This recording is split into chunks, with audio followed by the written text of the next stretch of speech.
Hello friends, sharp study bye USR channel में आपका स्वागत है।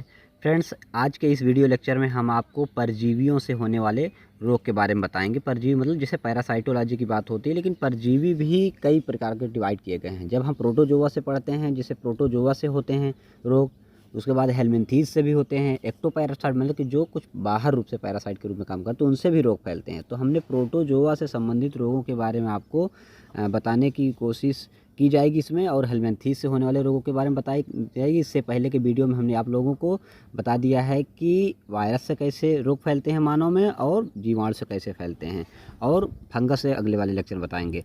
तो शुरू करते हैं देरी न करते हुए। पैरासाइटोसिस कहा जाता है क्यों? क्योंकि जब परजीवियों से कोई जो रोग होता है तो उसको पैरासाइटोसिस कहा जाता है। यह एक संक्रामक रोग होता है, ये भी ध्यान देना है।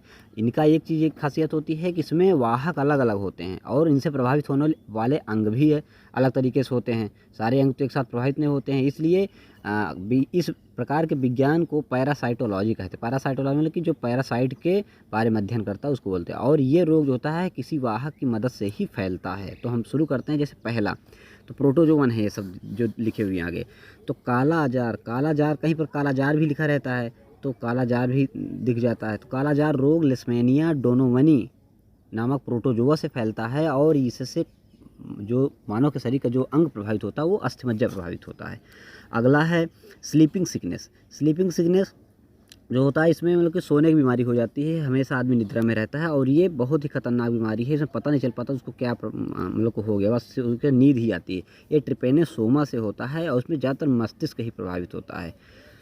तो ये प्रश्न कई बार आ चुका है। काला जार पर प्रश्न कई बार आ चुका है, कई प्रकार के बीएड या यूजीसी नेट जैसे चीज़ों में आ चुका है। बाकी यूपी ट्रिपल एससी, यूपीएसएससी, एमपीपीएसएस वगैरह में कई बार एग्जाम में आ चुके हैं। उसको बार बार रिवाइज करने की ज़रूरत यहाँ पर नहीं है, लेकिन फिर भी बहुत ही इंपॉर्टेंट है, हमें ये देखना है। स्लीपिंग सिकनेस हो गया, काला जार हो गया।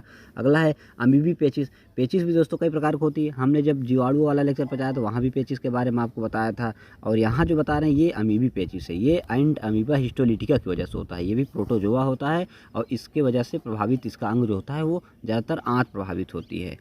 और अगला है पायरिया, ये दांत का पायरिया है। ये पायरिया रोग हमने जीवाणु वाले में बताया था कि पायरिया रोग वहाँ फैलता है। तो ये पायरिया वाला रोग जो है ये भी एंड अमीबा जिजीवैलिस की वजह से फैलता है, और उससे भी दांत ही प्रभावित होता है। यहाँ हमने आंत लिखा है, इसमें पायरिया वाले में दांत प्रभावित होता है।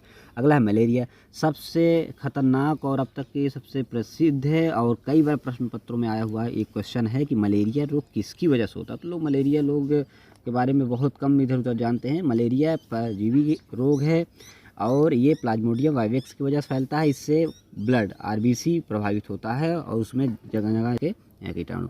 डेंगू वायरस, डेंगू वायरस भी बहुत ही खतरनाक और शरीर को बिल्कुल तोड़ करके इसमें प्लेटलेट घटने लगते हैं। तो ज़्यादातर इसकी जांच जो होती है प्लेटलेट की जांच की जाती है। किससे क्या होता है, इसके ट्रीटमेंट के लिए लोग पपीते के पत्ते का प्रयोग करते हैं, या डेंगू गिलोय के गट्ठी का प्रयोग करते हैं। तो डेंगू बुखार एडीज मच्छर की वजह से फैलता है, इसमें पूरा शरीर ही प्रभावित होता है। ये फीवर है, डेंगू फीवर बोलते हैं।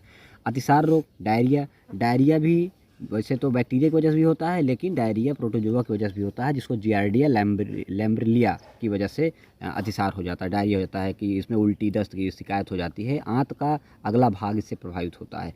दस्त, सुजाक डिजीज, जिसे लिकोरिया बोलते हैं, सुजाक डिजीज को लिकोरिया बोलते हैं। लिकोरिया जो होता है ट्रोकोमोनास की वजह से होता है। तो इसमें मूत्रमार्ग प्रभावित होता है। ये मतलब कि एक प्रकार के देखें तो इन्फेक्शस डिजीज है, और ये कह सकते हैं कि सेक्स रिलेटेड इन्फेक्शस डिजीज है। अगला है फाइलेरिया, जिसे हाथी पाँव रोग बोलते हैं। हाथी पाँव रोग बुचेरिया बैंक्रॉप्टी की वजह से होता है। इसमें पैर में, नीचे पैर में सूजन हाथी पाँव जैसे दिखते हैं, और उसमें पैर या फूल जाता है, हाथ भी फूल सकता है। इसका और भी कोई अंग प्रभावित होता है, ज़्यादातर पैरों में ही होता है फाइलेरिया हाथी पाँव रोग।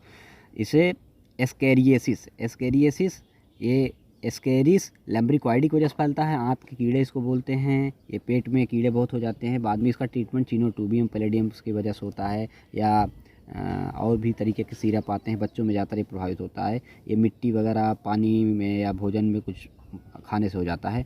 नारू रोग निमेटोड है, निमेटोड की वजह से नारू रोग होता है। इससे पूरा शरीर ही प्रभावित हो जाता है, ज़्यादातर इसमें छोटी आंत प्रभावित होती है। 1955 में राष्ट्रीय फैलेरिया कार्यक्रम चलाया गया था, और इसके लिए टेबलेट दी जाती है। ग्राम पंचायत में, स्कूल के आंगनबाड़ी कार्यकर्ताओं के माध्यम से बांटा जाता है। इसी तरीके से राष्ट्रीय मलेरिया कार्यक्रम चलाए जा रहे हैं, और एल्बेंडाजोल वगैरह जैसी टेबलेट दी जाती है, जिससे कीड़े मतलब कि पेट में रहें तो मर जाएँ। टीनियोसिस, टीनिया सोलियम को जैसे होता है, इसमें आंत कृमि, फीता कृमि भी बोलते हैं, इससे आंत प्रभावित होता है। तो दोस्तों इस वीडियो में हमने आपके छोटे वीडियो में आपको केवल फाइलेरिया या इन सब परजीवियों से होने वाले रोगों के बारे में, उनसे प्रभावित होने वाले अंगों के बारे में बताया। और ये हमारे इस वीडियो को ज़्यादा से ज़्यादा आप लोग लाइक करिए, शेयर कीजिए, सब्सक्राइब करिए, कमेंट कीजिए।